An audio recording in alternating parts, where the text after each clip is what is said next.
Will Hild is Executive Director of Consumers Research, the oldest consumer protection organization in America.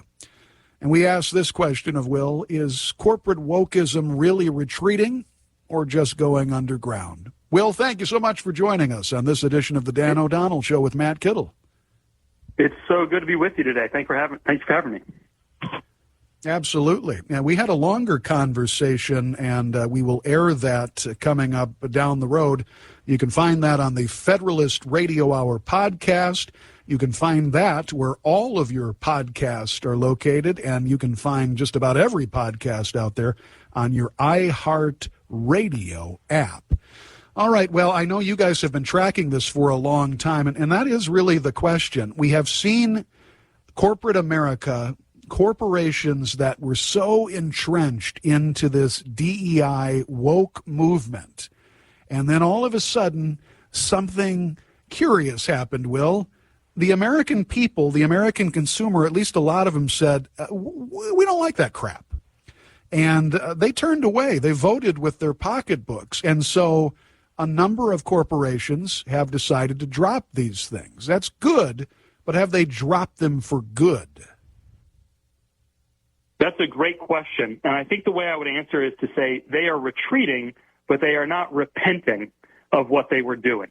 Because of the changing political environment, because, more importantly, the pushback that consumers have provided against woke corporations, they have certainly toned down the tenor and volume of their woke activities.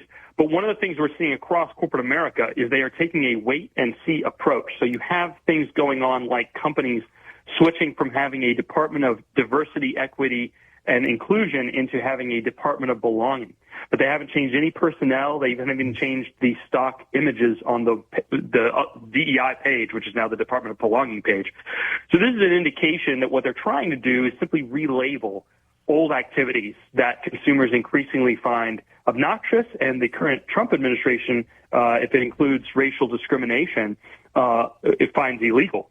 And so I think corporate America is certainly toning down how loud they are about it, but this is not the time to let off the gas and pushing back, because there's no indication that they have truly gotten the message that they need to stop engaging in these kind of behaviors, not just for the time being, but forever. Department of Belonging? Are you kidding me? How is that less, I don't know if offensive, but irritating than the rest of this crap out there? It's a great question, and it's really just wrapping the same obnoxious racial and sex-based discrimination, frankly illegal, race and discrimination, in a new, even more saccharine wrapper. It's almost like if we just give this thing a Sunday or a daycare, kindergarten name, does that make it okay, even if we don't change the activities? And I think that, one of the main reasons we push back on DEI and wokeness in corporate America is because as corporations shift their focus from serving you, the consumer, with the best goods and services that they can manage to provide at the best prices that they can manage to provide, the effect on the consumer is negative. In other words, prices go up, quality of goods and services go down because they're focusing on these other things. So just even putting aside the illegality of DEI activities in terms of discrimination, just the effect of continuing to have a department that's not really focused on serving consumers, but on some sort of weird internal groupthink, Orwellian politics, still is even if it didn't include discrimination, still is bad for the corporation. It's bad for the marketplace because consumers are not being served as well as they could, and it's bad for shareholders because they're paying for an entire department that's basically, sounds like a kindergarten, nap time or something like that. Right. Yeah. Yeah, it sure does. Will Hild, Executive Director of Consumers Research, joining us on the Wednesday edition of the Dan O'Donnell Show with Matt Kittle.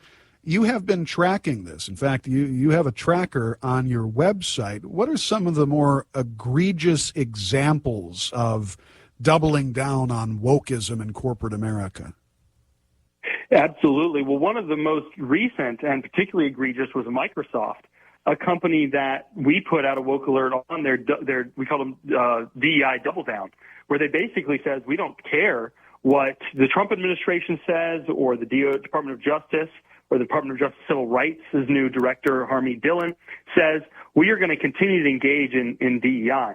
And so we called them out for this. And just a few weeks after that, it came out, and we didn't, break the story, but it came out that they had hired Chinese-based coders to update DOD, Department of Defense, systems with a contract that they had with DOD. So they had gotten Chinese-based coders, people that live under the jurisdiction of the Chinese Communist Party, to be editing coding within DOD systems. And their only safeguard was that they had hired people from to watch over their work, but those people were admittedly not as good of coders as the people that they were watching. So you could see the problem there, how easy it could be for someone to slip something in, that would be deleterious to our nation's safety. I mean, it is not outside the realm of possibility, so we could lose a war over a mistake like that. So this is a company that, instead of having their eye on the ball on something as basic as not hiring foreign nationals from our biggest geopolitical enemy to maintain our Department of Defense systems, they couldn't handle that. But they want to march out there and continue to double down on DEI. And that is a perfect example of a company that hasn't learned its lesson and is probably going to need to pay a steep price in a number of different ways before they will learn their lesson. I hope so, because, this is more than just political identity nonsense and this cult of DEI. The cult of DEI is putting our national security at risk, for God's sake. Do you think, Will, that Bill Gates is doubling down and still all in on the DEI stuff because he wants to feel included because he's tired of people making fun of his bad haircut? Well, I'm not sure if that's it, or the fact that he looks horrible in a T-shirt. But I think it's really the current CEO that's driving a lot of this. And one of the things that we've seen with Microsoft is a seemingly monomaniacal focus on laying off American workers here at the same time that they bring in H-1B workers from overseas. And that's a real issue, because H-1B program is supposed to simply be for when you can't find domestic workers in a very niche area. Well, if you're laying off people in the software development industry, by definition, you're not having a problem finding a sufficient number of workers. And the reason I bring this up is I believe that a lot of companies use their DEI programs to hide the disenfranchisement of American workers here in the United States. They could argue that they were increasing the quote-unquote diversity of their company, when really what they were trying to do was undercut American wages with foreign labor. And so it just goes to show you that anytime you see a company going woke, you should check they probably got their hand in your pocket or somebody else's. It is not a legitimate interest of these corporations. They are doing it because they're almost entirely because they're running scams. And that's certainly true of Microsoft. Will Hild, Executive Director of Consumers Research. Corporate wokeism, it's still very much alive, although some corporations have learned some very painful lessons over the last couple of years. As I mentioned, national security on the line, lives on the line, children's lives on the line. You have been, I think, going back and forth with a major insurer, and I was surprised to find that said major insurer runs a children's hospital where they are mutilating children with these gender transformation programs. Is that true? That's exactly right. A few months ago, we put out a woke alert on companies changing the name of their Department of DEI to Department of Belonging, as I explained before. One of those companies listed was Nationwide. Really, the funny thing was we were just trying to highlight the phenomenon going on across corporate America. But I got a call from a lawyer for Nationwide threatening to sue me if I didn't, quote unquote, help correct the record on Nationwide insurance and retract my statements. Well, that caused me to dig in further, because anytime somebody's acting like that, I say, what have they got to hide? And what I found, in addition to the fact that they were engaging in levels of racial discrimination that were just incredible, hair turning, I also found out that they are directly involved in a hospital called Nationwide Children's in Ohio. The CEO of the Nationwide Insurance is the chair of the board of the hospital. And at that hospital, they have a program called the Thrive Gender Program. And it provides, quote unquote, gender affirming care, or as you and I would describe it, the mutilation of children. and in the pursuit of so-called sex changes and giving children cross-sex hormones, injecting them with the opposite sex's hormones. So, like estrogen for boys and testosterone for girls. And this is something that a children's hospital sponsored by Nationwide was doing. So this is just insane to me that they would be running this and trying to brag about this as a charity. And so we called them out, not just for their DEI activities, but also for their involvement in this child mutilation industry. It's just insane. It is insane. All of this stuff is insane. So final question for you, Will. Where does it suggest we are going from here? You know where we have been, and it took some time, and it took, people standing up, consumers finally standing up, politicians picking up on consumers now standing up. But this is everything in this arena is subject to change, is it not? That's exactly right. And I want to make clear, anybody listening to my previous statements here should not go away feeling fatalistic or nihilistic or doomed. We have made incredible amounts of progress. When I say we, I mean American consumers pushing back on woke corporations. You look back at where we were at in 2020, 2021, in the summer of George Floyd, it is night and day what corporations are engaging in. So there's still a lot of progress to be made, but we should be patting ourselves on the back with the pushback that we have and the change that we have created. The key is we cannot give up the fight now. We cannot go to sleep. What I liken it to, if you've ever been sick and your doctor has prescribed you antibiotics, you get about halfway through the antibiotics and you feel great. The fever goes away, the muscle soreness is gone, the joints feel better. But that's the most dangerous point, because that's the point where you're tempted to stop taking the rest of the antibiotics. And that's where we stand with wokeness today. We can eliminate this. We will eliminate this, but we have to finish the fight.